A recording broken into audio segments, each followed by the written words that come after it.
Right, our top focus. In a first-of-its-kind order, the Supreme Court today overturned the results of the Chandigarh mayoral poll, setting aside the initial results and declaring the AAP candidate the winner.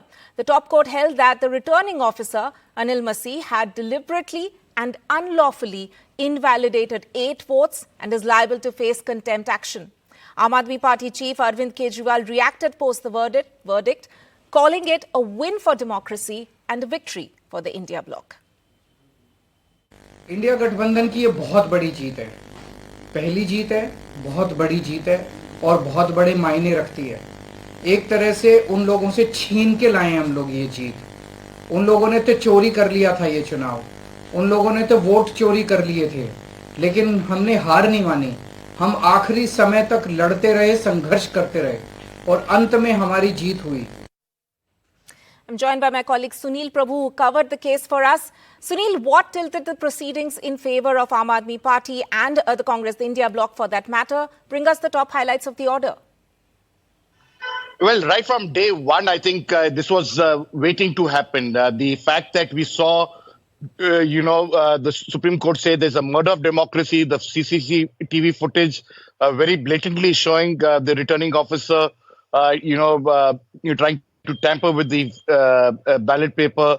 And it's in that backdrop, the Supreme Court taking, cognizance of it, asking everything to be sealed, asking it to be heard and seeing that horse trading is taking place, interrogating, cross-examining the returning officer, telling him that he's on oath and yet lying.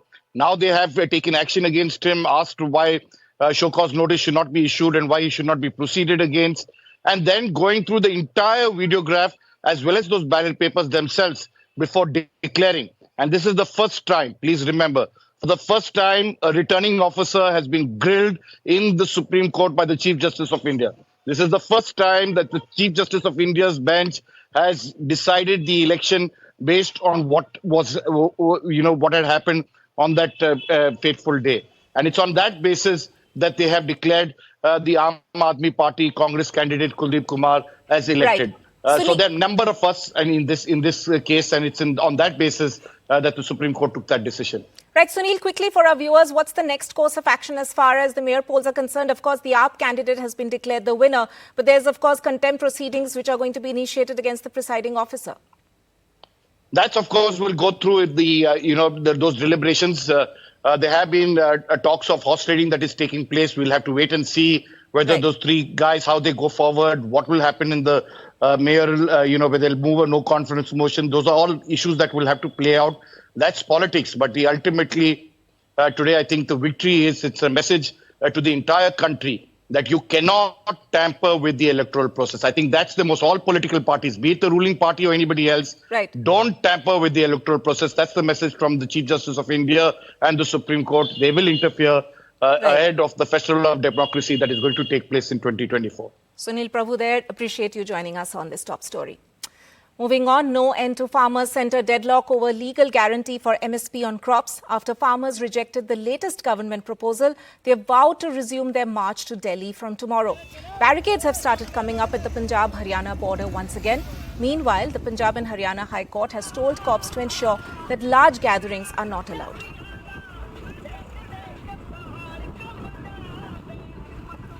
So just hours from now, tomorrow farmers have finally decided to start their tractor march towards New Delhi. Now, what is going to happen tomorrow? There are no new restrictions or orders which have been issued either by the Punjab or Haryana government or the police administration. The diversions for people who are travelling from Punjab, from Chandigarh to Delhi or from Delhi to Chandigarh is placed or is as it was issued a week ago on day 1 of the protest, that is on Feb 13th. There are diversions if you're travelling from Delhi towards Chandigarh, then the diversion is between Kurukshetra and Karnal. And if you're travelling from this side, from Chandigarh to Delhi, then yet again you have to go from Panchkula, Ambala, and then you can go towards Kurukshetra, and from there you will get onto the national highway near Karnal and Kurukshetra. So as far as new restrictions are concerned, there is no any new restrictions or advisory which has been issued by Punjab or Haryana government. The traffic diversion on Delhi-Chandigarh route is as it is, which was issued on Feb 13. Now coming to what may happen tomorrow, going by the history or going by what happened back in 20 2020, farmers had gathered back then near the Shambhu border. They had breached those barricades. Tractors had moved into Ambala, and they sort of moved on the national highway from Ambala to Kurukshetra, then Karnal, Panipat, Sonipat, and near Singhu border in Sonipat district. The same, if we go by what happened the last time, the plan is as it is, that even tomorrow heavy machines have been brought in by farmers. Mass mobilization is happening across Punjab. Farmers from almost every district are reaching either near the Shambhu border, which is an interstate border between Punjab's Patiala and Haryana's Ambala district, or they are moving towards the Khanori border. The Khanori border is an interstate border between Punjab's Patiala district and Haryana's Jind district. As far as restrictions or as far as preparation is concerned, cemented structures have been erected by the Haryana police, by the Haryana government on the highways, on the interstate border. We have seen in the last 7 days how tear gas shells were used. Near Khanori border, the allegations of pellet guns being used it was being alleged by the protesters there. There are many injuries. So the situation is likely to be very tense tomorrow, because the farmers have now clearly rejected the government's proposal, and as of now, or as of today, the government has not sent out any communication for any further talks or to ask farmers to not proceed with their march. Now, Union Environment Minister Bhupender Yadav will visit Kerala tomorrow to meet families of victims of elephant trampling. This just days after Congress leader and MP Rahul Gandhi visited the area and met the same families. 3 such deaths, in fact, have been reported in recent weeks. The Congress leader and Wayanad MP Rahul Gandhi had cut short his Nyaya Yatra in the wake of escalating public protests over back-to-back deaths of residents in wild elephant attacks in Kerala. Staying with news of the Congress, and the party continues to face allied trouble ahead of Lok Sabha elections. In the latest, Samajwadi Party has released its 3rd list for the polls, which includes a candidate for the contentious seat of Varanasi. This after Samajwadi Party chief refused to join Rahul Gandhi's Yatra, which is travelling through Uttar Pradesh right now, saying that he won't join it till seat sharing is finalised between the two. UP का अलग ही मजा है. Congress and Samajwadi Party seat-sharing talks in a limbo as SP has made its final offer to the Congress and is awaiting a response from it. The discussion is going on. Discussion is going on. It will be finalized at any point of time. Wait for some time. We are on process. Sir, will Congress? The solution will come. अभी बातचीत चल रही है. कई सूचियां उधर से आई, सूची इधर से भी गई. जिस समय सीटों का बंटवारा हो जाएगा, समाजवादी पार्टी उनकी न्याय यात्रा में शामिल हो जाएगी. The alliance between the Congress and Samajwadi Party is on the verge to split, because Samajwadi Party has offered 17 seats to Congress Party, while the Congress has not yet replied to Akhilesh Yadav's offer. That's why when Rahul Gandhi was in Raebareli, Akhilesh Yadav separated his ways and decided not to join Rahul Gandhi's Bharat Jodo Yatra. लगातार वरिष्ठ नेता बात कर रहे हैं. Samajwadi party के जितने भी हम लोग को चुनाव लड़ाने हैं, हम लोग ऑलरेडी इस पे डिसीजन ले चुके हैं कि कौन कौन कहां से चुनाव लड़ने जा रहा है. तो मैं समझती मजबूती के साथ समाजवादी पार्टी भाजपा का सामना करने जा रही है. Initially, Akhilesh Yadav first offered 11 seats to the Congress, which later increased to 15. Following Priyanka Gandhi's intervention, the Samajwadi Party added 2 more seats. Now the BJP is mocking the SP Congress alliance. मैंने पहले ही कहा था, ये गठबंधन कभी भी सफल नहीं होगा, क्योंकि इनकी विचारधारा और आपस में जो एजेंडा ही नहीं है. इनका एजेंडा सिर्फ सत्ता हथियाना है, कुर्सी हथियाना है. The delay in the deal in the biggest state after the Bihar debacle with Nitish's return to NDA doesn't augur well for the fledgling opposition alliance ahead of the Lok Sabha polls. A big question that whether Samajwadi Party and Congress will be in alliance in UP, or the India alliance will get another split in India's largest state, UP, where there are 80 seats, and Samajwadi Party and Congress, if split their ways, then BJP will be in benefit for sure. With my assistant Faiz and camera person Raj Gupta, Ranveer, NDTV 24/7, Raebareli. As the Rahul Gandhi's Bharat Jodo Nyaya Yatra enters Lucknow, Samajwadi Party has come out with a list of 5 more candidates. As the Rahul Gandhi's Bharat Jodo Nyaya Yatra is entering Lucknow, SP has released 5 more candidates for the Lok Sabha elections. Few things to be noted here. First, the timing. The Yatra is entering Lucknow and SP comes out with a list. Second thing, SP has released his candidates from the Varanasi seat as well, which was picked up from the sources that it has been fixed for the Congress to fight against Prime Minister Narendra Modi. It is Prime Minister Narendra Modi's Lok Sabha constituency. Second thing here is that the UP Congress President Ajay Rai has been fighting for the last 2 times against Prime Minister Narendra Modi from the Varanasi constituency. Now, of course, this seems like a failure between the both seat sharing talks failure between nearing failure between both the parties, Samajwadi Party and the Congress. Staying with political news, and Prime Minister Modi was in Jammu today and launched projects to the tune of 32,000 crores. He also addressed a gathering there and where he said that Article 370 was the biggest hurdle for Jammu and Kashmir and that J&K bore the brunt of dynastic politics. ने तो यहाँ रहने वाले हमारे फौजी भाइयों तक का सम्मान नहीं किया। कांग्रेस सरकार 40 साल तक फौजियों से झूठे देती रही, झूठ बोलती रही कि 1 रैंक 1 पेंशन लाएगी, लेकिन 1 रैंक 1 पेंशन का फायदा भाजपा सरकार ने पूरा किया। जम्मू कश्मीर बहुत दशकों तक परिवारवाद की राजनीति का शिकार रहा है।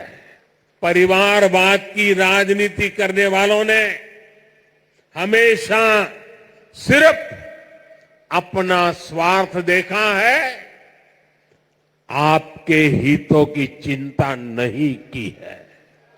मुझे संतोष है कि जम्मू कश्मीर को इस परिवारवादी राजनीति से मुक्ति मिल रही है। Now, the Maharashtra Assembly has passed the Maratha Quota Bill, which grants 10% quota to Marathas. However, Manoj Jarange Patil, who is the main Maratha activist demanding the quota, said that their protest will continue as he did not want the quota to be under the OBC. As he, in fact, said that he wanted the quota to be under the OBC category and that there should not be a separate OBC quota. ते tackle का नाही ते सरकारचं धोरण सरकार बघ. आता आम्हाला आमच्या पोरांचं वाटोळं करायचं नाही ना, आम्हाला बेसावत पण राहायचं.